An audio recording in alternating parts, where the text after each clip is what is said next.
بسم الله الرحمن الرحیم. نن موږ دلته دانش کول ته راغلي وو او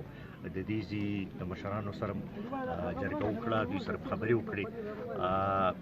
بدقسمتۍ نه کله نه چې ادغام شوي دي نو دا یو تاثر و چې یاره دا علاقې به ترقي کوي او دلته کې به چې دی دلته کې به خلکو ته روزګار میلاویږي، د صحت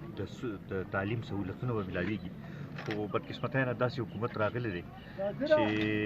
د خلکو په هغه توقعاتو باندې پوره راغلی او هغوی نه په دې مسلې باندې پوهېږي نه دې طرف ته توجه شته. نن مرکزي حکومت چې دی هغوی چې کومې وعدې کړې وې که هغه د 100 اربو روپو هر کال ورکولو خبره وه په هغې باندې هغوی قایم نه دي. صوبایي حکومت ته چې کوم اقدامات اوچتولو چې دلته کې کوم انتظامي قدمونه اوچت کړی وې هغې باندې عمل نشته.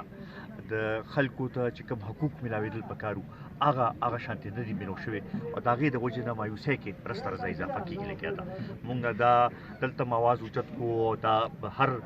میدان باندې دا آواز اوچتو چې زمونږ کم چې مرج ډسټرکټس دي، کم د قبایل واضلا دي چې دې طرف ته توجه ورکړی شي، دوی سره چې کومې وعدې شوي دي هغه د سر ته ورسولی شي، دلته د ترقي وشي، زمونږ دلته کې دې بچو ته د تعلیم سهولتونه میلاو شي، د صحت سهولتونه میلاو شي، د څښلو اوبو سهولت ته میلاو شي. دغه شانتې دلته کې ډېر د سیاحت ځایونه شته، دلته کې د زمیندارۍ چې دی د هغې ښه دغه شته چې دې طرف ته توجه ورکړی شي چې دا علاقه د ترقۍ په لاره روان شي. څه خو د مرکزي حکومت او د صوبایي حکومت د بېروخۍ او د هغوی نه پوهېدو مسله ده. بیا خصوصا په مومندو کې دا هم ډېره لویه بدقسمتي ده چې داسې سلیکټډ خلک موجود دي چې هغوی د یو بل خلاف سټېګانې اخلي او چې هغه لږې ډېرې کمې معمولي غوندې فنډز هم میلاویږي هغه هم چې دی نه لګیا دي. دا ډېره بدقسمتۍ خبره چې دې کال هم چې دی تقریبا 10 کروڑ روپۍ چې دی هغه دوی واپس کړې او سرنډر شوې. دغې شانتې وروستو کال هم پیسې سرنډر شوې وې. نو دا ډېر د بدقسمتۍ دغه دی.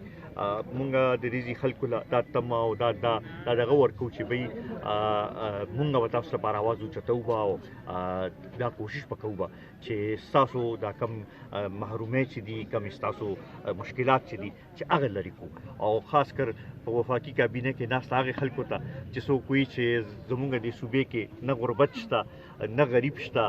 نه کچه کور شته، هغوی ته دا وایم چې راشئ دا علاقه وګورئ، دا هم زموږ د صوبې حصه ده، د دې دا غربت وګورئ، د دې دا خلک وګورئ، دوی کې اخلاص شته، دوی کې محنت شته،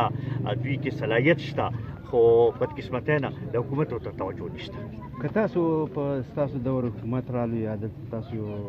تاسو به کوم پیله کوم منصوبه دغه کوئ یا کوم تاسو به کوم اقدامات ګورئ دوه درې څیزونه مونږ ګڼو چې هغه ټولو کې اول اهم دي او بیا داسې نور دغه یو خو د رابطې لپاره چې د سړکونو دغه چې دی چې دا بهتر دغه شي چې مواصلات چې دی هغه بهتر طریقې سره کیدی شي. بیا تعلیم او صحت دا دوه اهم څیزونه دي چې دا هر ځای ته